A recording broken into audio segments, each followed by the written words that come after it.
What is up, everyone? JD here. I hope you're doing well today. Got a review for you. Let's get into it.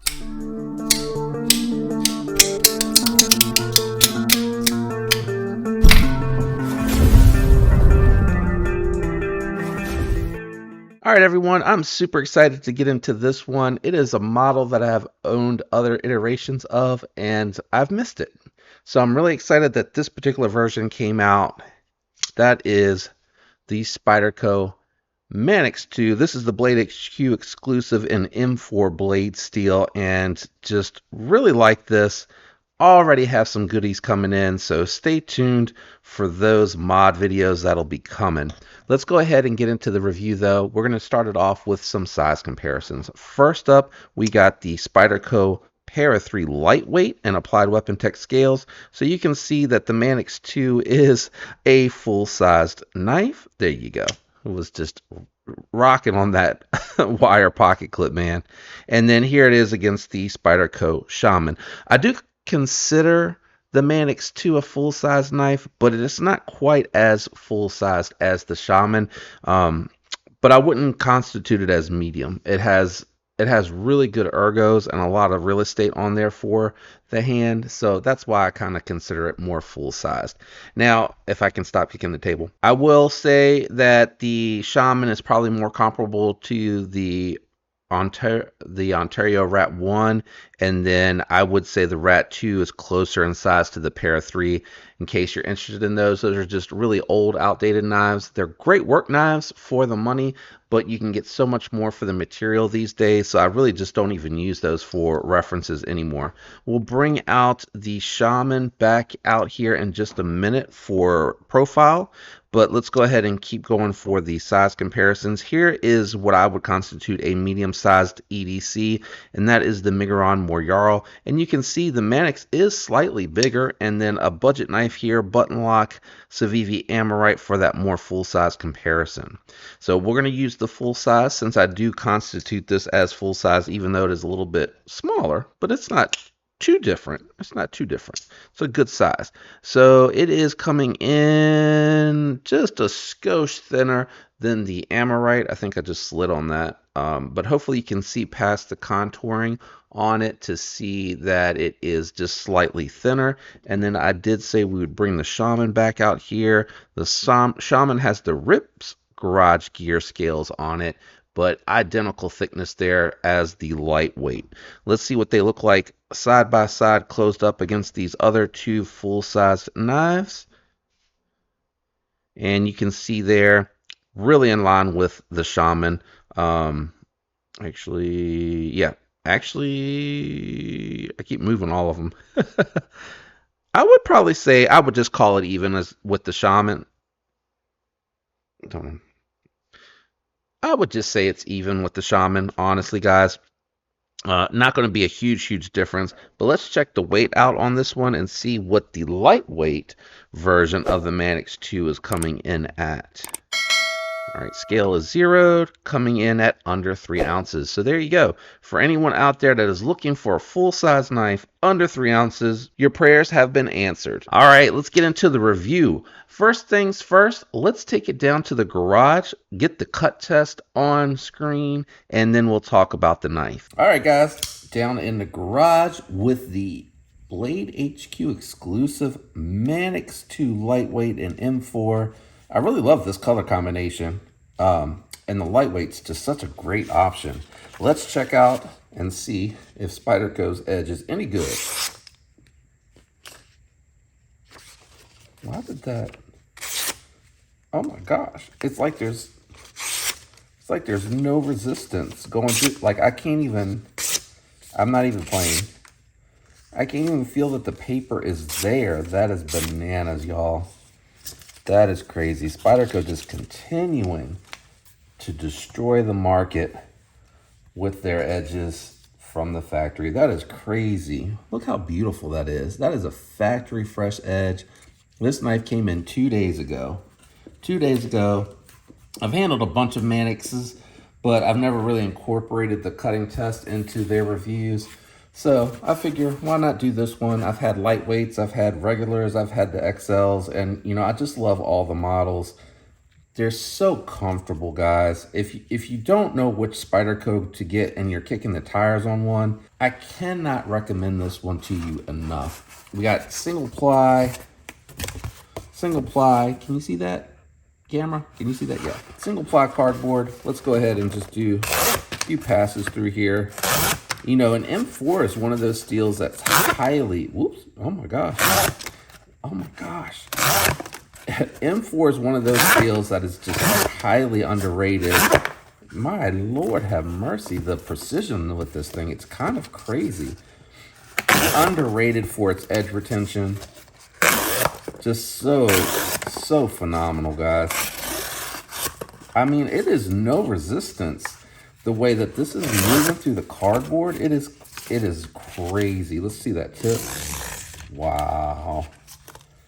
Wow. I'm scared to push too hard because I'm trying not to slice into into my cutting board too much. That is bananas, y'all.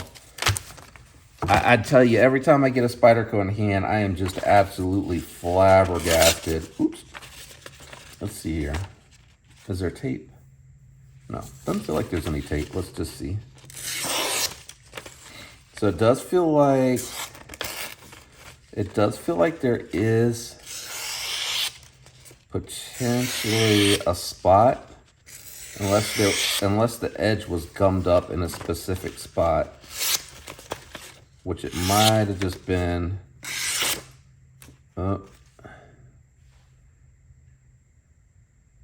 No, I'm not feeling nothing. Let me see. I'm trying to figure out where I'm feeling the hang up at. I'm not sure. It might have been a piece of tape, or it might have been some, something in the cardboard, glue or something, because I'm really not feeling anything. So I'm not sure if that was gum up or not.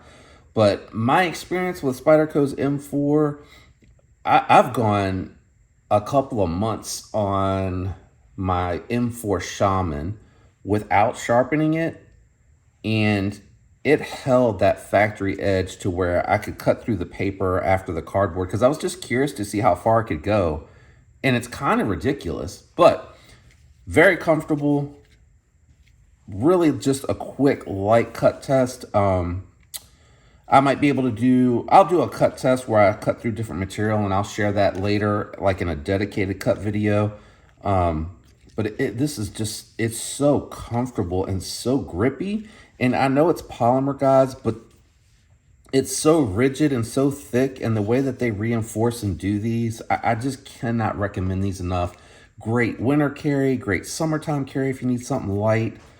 Let me kick it back up to the desk. So the reason I do like to do that first is because when I start this and I talk about the ergos, you can kind of see just what my hand positions look like, a little bit of a sample of some cutting on screen to kind of show you what I'm using the knife for and what I'm hitting on when I'm talking about these things. But the Manix 2 has always been a really solid knife for me. It does offer, four-finger grip, although I'm a little tight here, I'm not going to lie. It's always been a little snug back here, but where I really like this is when I can move up into that choked up position. You got a dedicated forward finger choil with perforations here so that you have good grip, good texture, and it just really, for me, locks me in. This is my favorite position to use it in. And then for pinch grips, for draw cuts, utility cuts, things of that nature, I also can use this long ramp here for the middle finger. When I go to use this for pinch cuts,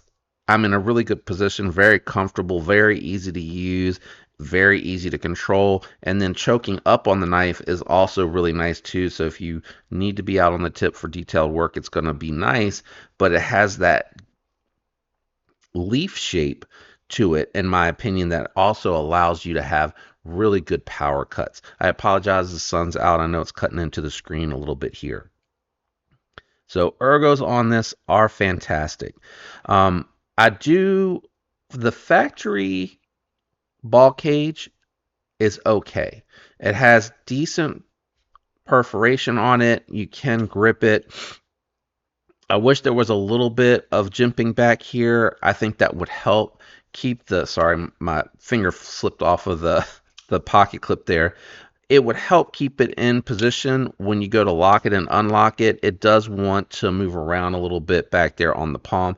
So whatever this jimping is here that they use to help with the grip, especially in the choke up grip, you know, I wish they would have offered, even if it was just this little bit, offered it back here around the corner. I think it would go a long, long way. That being said, it's not hard to control. It works very well. Mine is still breaking in a little bit, but I've owned so many of these guys. It was easy to do this. I had the S110V lightweight, and I've had a couple of the Manixes that weren't lightweights. I just like this knife a lot. I'm really excited about this though because I don't currently have any M4 in my inventory. I did sell my M4 Shaman to get the XHP Shaman, and I did sell my M4 Smock, and I do miss that knife. I love that knife. So that was the driver behind getting the M4 variant. I liked the S90V lightweight variant here, and you know, if this is any indicator, you'll have a little bit of an idea of what is coming. So keep an eye out for that. I promise you the build's going to be a lot of fun, especially because we have the ball cage lock here, which opens up a number of possibilities. Now, this has a really good geometry to it. I am going to keep bringing these knives out. You can see it is thinner than the Shaman as far as total blade stock, but not quite as tall as the Shaman. The Shaman has a little bit of a taller blade and a little bit more strength carried out to the tip. So this is going to be a little bit better suited for some more hard use. This is going to be balanced in between the hard use and the lighter weight use of some of the smaller knives here. You can see out on the tip here, they both get to a very acute tip, but this carries a little bit more strength further out to give you a little bit more cutting edge than you're getting on your paramilitary knives, but you're getting that very similar blade shape.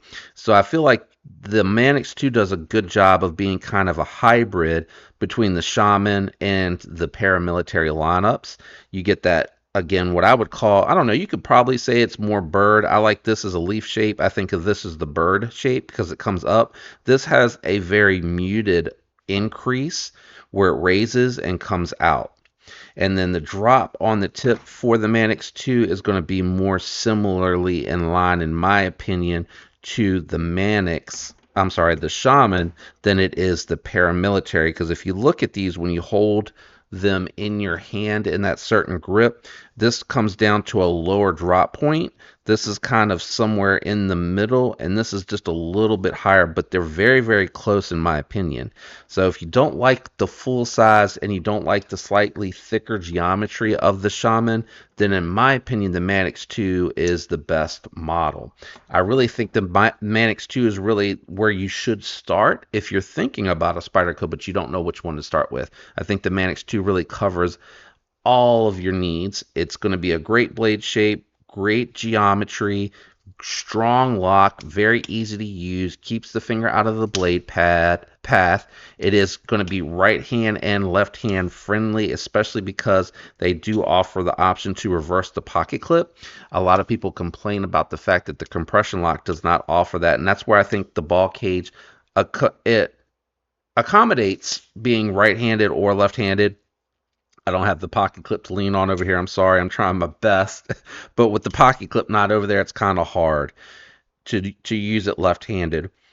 The other thing that I really like about this is that it's really, really good money for value. Even this M4 variant, which I do like the coated blade because M4 is not corrosive resistant. The only thing exposed is the blade's edge.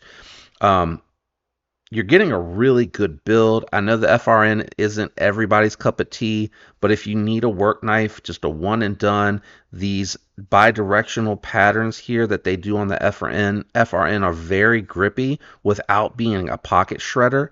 They really do make this feel very rigid with how thick they make the scales. The reinforcements that they do on the internal liners here, the fact that it has not just the backspacer for the ball cage lock, but they do a full backspacer here on the scale as well. It just really makes the knife feel very solid. It doesn't feel cheap at all. Feels very well constructed, very well made. Mine has no side to side, no up and down. It is rock solid, guys. I just cannot tell you how good the Manix 2 or Manix 2 lightweight really is. Just a solid knife, really awesome value. Even if you don't get the M4 variant, I think they've had plenty of steals that they've offered on the Manix 2 and the Manix 2 lightweight, and they even have the Manix 2 XL. So if you like the ball cage lock over top of the compression lock, you can get the Manix 2 XL. And if you don't like the super curved nature or the fact that it kind of locks you in place with the way that they line out the handles here for the ergos, take a look at the Plod Weapon Tech scales. They have those skinny scales out there. They look very similar to what you see here on the Para 3, and it's just a very subtle contouring and very subtle points of engagement for the fingers, and I like that about these. It really does keep those excellent ergos that Spydercos are known for, but it kind of gives you a little bit of wiggle room to be able to move around, adjust your grip position and what it is that you want to do. I really didn't love the Para 3, the very first one that I got, and then I saw these scales and I saw so many people talking about these scales, and I was like, you know what, they're dropping this S90V variant, which also had the mint scales. Let me grab one of these. I want to check out Spyderco's S90V, and then I'll grab the scales. And I went back and got their hardware too. I really like these scales. They made a huge difference on this knife. I love this for a companion carry, summertime carry, when I just need something light to throw in the pockets when I don't have, I don't want my pants, basketball shorts, whatever, getting pulled down because they're lightweight. So, having said all of that, now that you can disassemble these, because you do have hardware that you can remove, you can get into this, you can clean it, lube it, and you'll be fine. That is what a lot of people were turned off about with the lightweights, is that they used to be just rivet all the way through, and you couldn't take them apart to disassemble them to maintenance them. And now Spyderco has answered the call about that complaint. They made this so you can disassemble it.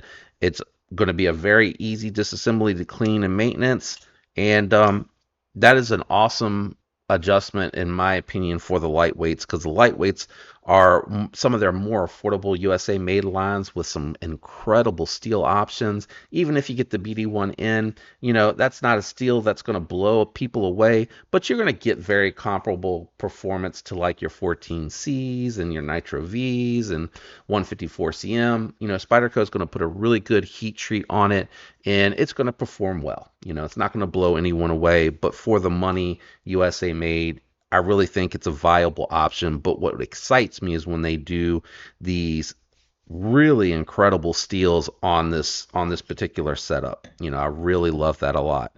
The DLC on here holds up well. I'm just struggling with how to lay this out, guys. I haven't done a ton of cutting with this one, but I have on my Shaman. I've had this one a really long time, and you can kind of see the coatings they hold up well. They don't take a ton of marks, and they clean up nicely as well. So I don't mind the coatings too much on Spyderco's, because they already do such a phenomenal heat treat. I never even think twice about it on this knife. Other companies, yes, because it'll put it almost too low on a heat treat, but I don't worry about that with Spyderco's. Great action and sounds. I love the sounds on the Manix too.